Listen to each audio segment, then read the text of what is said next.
ဂျာရီနီကပြည်သစ်နိုင်ငံမှာဆက်လက်ကျင်းပတဲ့ဒူဒီဖရန်ဆာဗေးကြီးပြိုင်ပွဲအဆင့်7မှာဘယ်ဂျီယံနိုင်ငံသားသောမတ်ဂျီကန်နိုင်ရသွားပါတယ်။ပြိုင်ပွဲတရားလုံးရဲ့ဥဆောင်သူနေရာကိုတော့ပြည်ထောင်နိုင်ငံသားခရစ်ဘရွန်ကပြန်လည်ရရှိပါတယ်။ဒီစစ်7ကမောက်ဘယ်လီယံမြို့ကနေ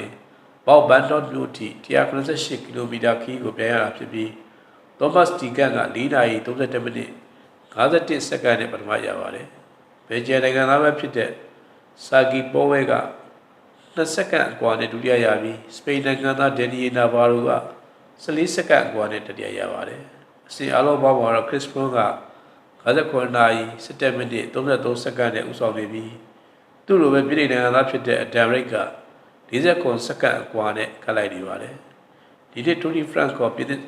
ကီးရှီဆဗေးနီပြိုင်ပွဲက103ကြိမ်လောက်ဖြစ်ပြီး21ဆင့်ပြန်ရမှာဖြစ်ကြောင်း